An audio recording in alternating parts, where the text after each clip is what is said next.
Welcome to A Healthier, Happier You, the people working to make it happen. I'm Evan J. Charlton from Luxhammer, where we help the brands that help you live healthier.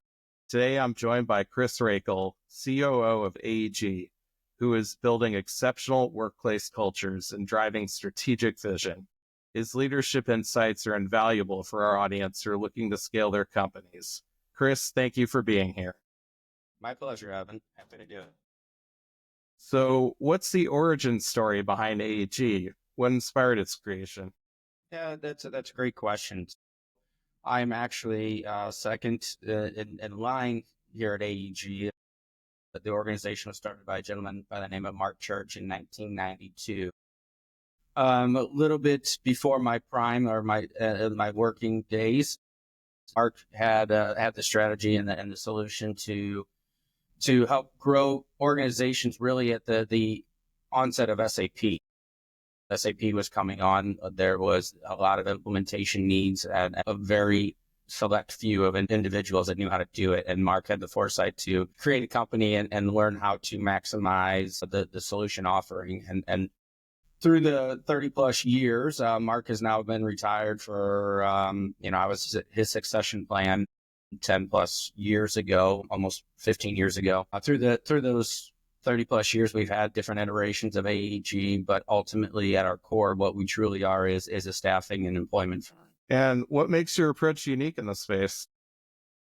Well, I don't want to say it's unique because I can't compare myself to everybody out there as I don't know what others are doing, but I do believe in doing the right thing, and we like to treat people the right way. I know I've heard the narratives in my industry, and I'm doing everything I possibly can to change those narratives. We are at the cusp of an employment crisis in this world, and especially in this country. And knowing that you can do things and partner with clients, creating true relationships to help solve all of those problems is something that really excites me. And what's the core problem that you're solving for your clients? There's just a talent shortage. The old adage and the old way of recruiting and of hiring no longer applies in today's world of work. Obviously, with the advent of technology over the years, we've been transitioning, and then COVID really amplified everything to this remote work, or now some individuals want them coming back to work. But the idea that you used to work for the company down the street, or your uncle worked there, so maybe you had an in, that doesn't apply anymore. We have a national workforce at the very least, and a global workforce more in reality. And gaining attention and attracting the talent to your organization is increasingly hard. So you really need that organization that's going out and for lack of a better term, making people aware and selling that opportunity to them. Where are you focusing most of your energy in the business right now? Right now, AEG probably does about 70 to 75% of our businesses in the engineering space. Probably 20% is in IT, and then another maybe 5% ancillary, where we go help longstanding clients for something that maybe isn't exactly in our niche or our wheelhouse, but because of the relationship we have, we will do our best to help them. I'm sure there's been a lot of growth in the past few years. It's been crazy. It's for the first time since I think technology has been a word, we've seen the technology sector actually retract over the last 2 to 3 years. Meanwhile, the engineering side is experiencing double-digit growth year over year. I expect engineering to continue that path, but I do expect technology and IT to right size and maybe have a 3 to 5% growth in 2025. Why do you think one side's retracted while the other side's been growing? My best guess is, and this is educated based on the various conversations I have with leaders from different organizations, but a lot of individuals utilize COVID to right size and then, or over emphasize their layoffs and then hurry up to rehire and probably overhire. Some from guilt, some from unknown. And so after the first 2 years coming out of 22, 23, 24, reality was that most organizations had overhired and didn't need to add more bodies. That coupled with the idea that technology is ever advancing and the further along we get in technology, the less interaction needs to be done, AI and numerous other tools that are in there that can help supplement some of this work. On the engineering side that's growing, are you seeing a lot of that in the AI space? Not really. I would say it's ancillary or peripheral to the AI space. So we do a lot of work on the energy sector. No surprise that a lot of people have heard that Microsoft signed a contract with the old 3 Mile Island to reopen that and be dedicated to a data center for them, which they plan to use for AI. So I would say on the peripherals, yes, it's related to AI, but we do a lot of work in the power and energy sector in general. How are you developing your team to support that growth? It's that's a great question. That's one that we get quite often. So I look at my teams as two different sectors. I have my internal team, which is the individuals that are inside the office that are recruiting and running the day-to-day of AEG. And then I have all of my external employees that are out at client sites or supporting various different engineering firms or IT organizations across the country. The individuals inside the recruiters, they are responsible for continuing to attract, hire, and find the talent that it fits what it is that we look for in individuals. It's our job internally to kind of set that culture. I have a gentleman by the name of Eric Ormson, who is my managing director, and everybody kind of reports up to him, and he's really in charge of setting that. What's your biggest challenge in growing the business this year? I have the same challenges that everybody else has, talent. I mean, again, this is a global workforce that we are up against. And even if, depending on the product, maybe it's just a national workforce, but that's a big difference where you used to be able to attract the top people in your city. Now those individuals have the opportunity to work. I'm in St. Louis. They can work for somebody in California and get paid California wages. They can work for somebody in New York and get paid New York wages. So the talent disparity is real. We have a shortage, and then those that are good are in high demand and are being highly compensated. In our world, there's only so much that you can charge. There's only so much that you can bill. So we have to make sure everything fits within the parameters of the business. So I would say first and foremost, that is the biggest challenge is attracting and finding the right talent internally and for our clients as well. So how are you handling the talent shortage and the recruitment challenges? I've got a phenomenal team here at AEG and they spend their time really digging in and having as many conversations as possible with as many qualified individuals as possible. We do things a little bit differently from what I've heard others do. I like to say that we find jobs that fit people. We don't really go out and say, okay, here's a job, let's go find the person. We're having conversations with people that are gainfully employed, finding out what their next step might be, what's of interest to them, and then figuring out if we have a job that aligns with what it is that they want. So it's a little bit backwards from what most people would sell or explain, but we find that works in our favor. Jobs are done by people. People have skills. They are not skills. So the skills can always change. The people don't. So understanding what it is that somebody wants and why that they want to make that move is critical. So we focus on the why a lot. That's a question that you hear us ask nonstop. Why? Help me understand the why. Yeah, I think that's a great way to approach it. What makes it difficult to stand out in your market? Crowded market for sure. We're very unique in some of the work that we do in the nuclear space and in the power and the energy sectors alike. It's a crowded space in the IT world for sure. One of my goals is to really change the narrative of the industry. There are some bad actors in the space. There are some people that do not treat people the way that they should be treated. There are some people that do not respect the client vendor relationship and really are just trying to get things done as quickly as possible versus providing the quality and the true partnership that we focus on doing. So to answer your question, it's not easy. It's tough. It's ever changing. And that's something that I continuously am sharpening my pencil and trying to figure out more advanced ways to do so. I'm curious how you're addressing that challenge, standing out in the marketplace. I think our reputation helps us a ton. I try to focus on being the best partner I can for each and every one of my clients. And I think that in and of itself carries us through to various different conversations. Today's workforce isn't that of 50 years ago where you went to work for ABC company and you put in 45 years and retired. Individuals move, individuals change companies. And if you've treated them right, if you've done right by them, they remember that and they bring us on. So I don't know that I have any which way to stand out other than to do what you do to the best of your ability and do it the right way. And I think the rest will follow. Gotcha. So what are your main growth targets for this year? Yeah, I mean, I think the energy sector is right on the cusp of crazy boom. We're getting ready to see some accelerated times and innovation in the energy and the power world, which is really, really exciting for us. So I know that we're going to be seeing a lot of increased innovation in that sector. And as I shared earlier, I do think IT or the technology sector will rebound a little bit and see, 5 to 10% growth, which will help. We're well positioned with various different clients to take advantage of that. And as we continue to have success, our reputation sometimes precedes us. So I think the growth sectors for us are just going to continue to be the best that we possibly can be in the engineering space and the IT space.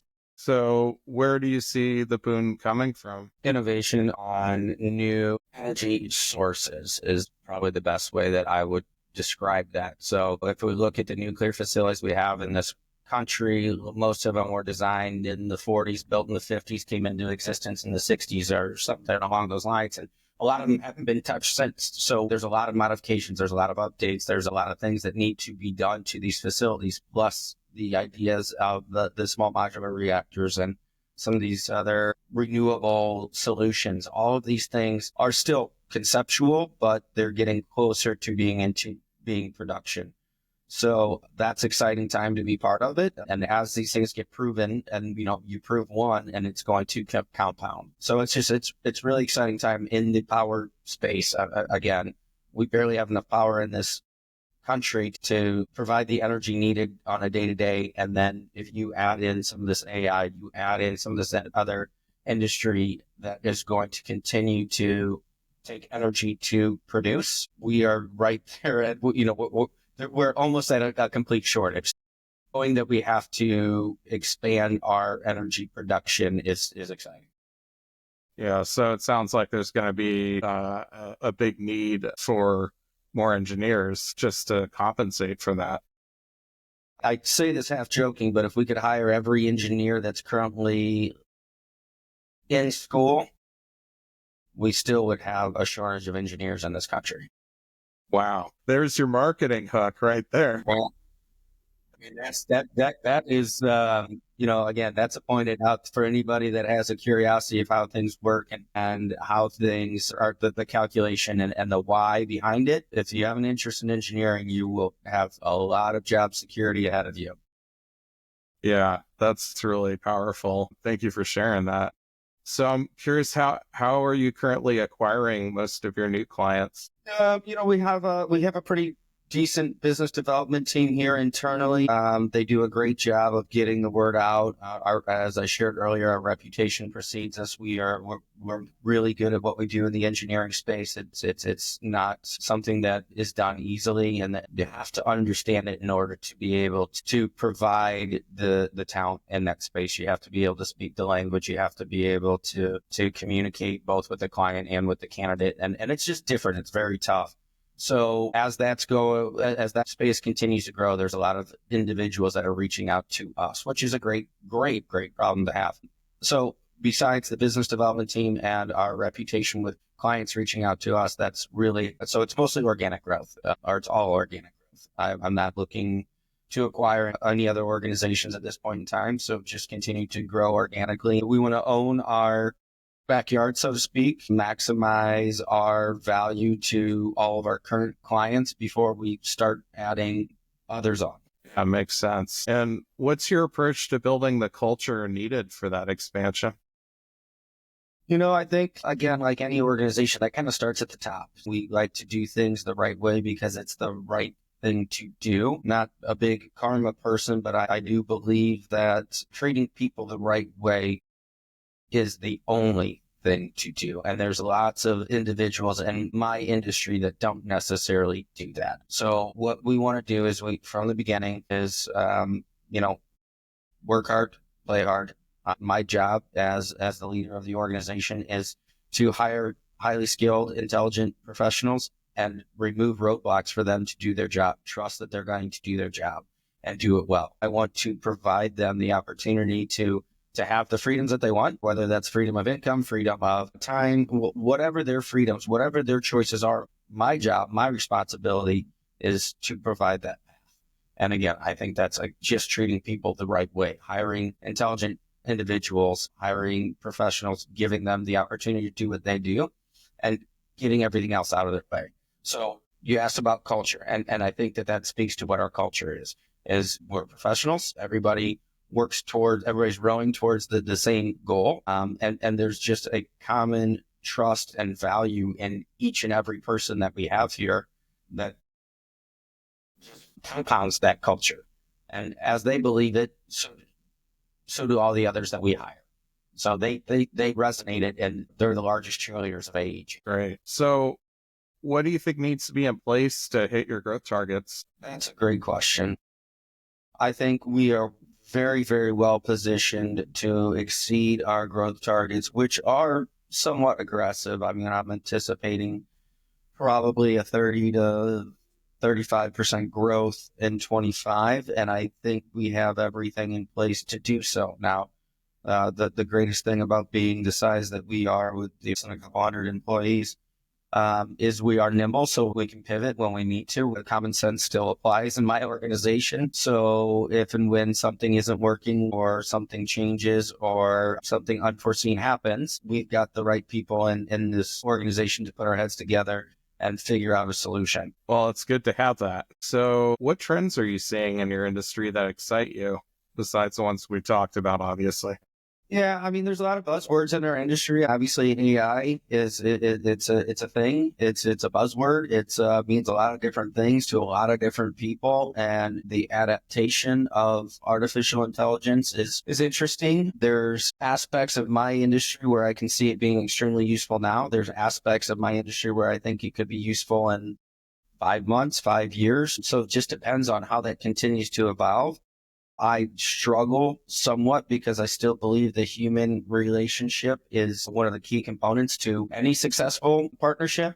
So I don't want to become reliant on technology, but I want to be efficient with it. So that's exciting to me to understand where the different opportunities lie for us to increase efficiency, but still maintaining true to who we are and what it is that we do. Yeah, definitely. What changes do you think will impact your industry the most in the next 12 to 18 months? Great question. I don't know that I can foresee anything major changing in our industry. We have a talent shortage in this country, in the world, for the type of work that we do. So I don't know that that's ever going to change. I think you will see quite a few larger organizations continue to push to get back into the office. So that may create a little bit more unique challenges for those that have just become very comfortable working from home, for those that prefer not to get in a car, or those that don't want to relocate because maybe they've been working for the company for the last 4 or 5 years, but they live in a completely different part of the country. So I think those might be some unique challenges, which would, again, that's just going to maybe increase the turnover. I don't know that that's going to increase the headcount. And what opportunities are you most excited about capitalizing on? The energy boom. I think we're here. We're at the very, very beginning of innovation on the energy sector, of which hasn't had innovation in 50 years. So that's really, really exciting. The meshing and merging of technology and energy consumption and productions. Being part of that and understanding where that is going is really, really exciting to me. Yeah. Besides the talent shortage, what potential challenges are you preparing for? I don't want to keep relying on it, but AI, as the adoption and the efficiencies roll out, that will and can take over some roles, some jobs that are being done by individuals. So that will create, that's not necessarily a space that we would play, but that is going to be a challenge for a lot of organizations. I think speed to market will also increase for a lot of companies, meaning they may never have a human talk to them. They may rely 100% on the artificial intelligence to do the screening, to do the contacting, to do the submitting to a client. Now, that's not something that I could ever see us doing, because like for all of the reasons I shared earlier on the success that we have is built on the people that are part of it, not the technology. So there's a lot of challenges that are coming. Those are just a couple. Yeah. And what's going to be crucial to get right in the next year? That mix of technology and human interaction.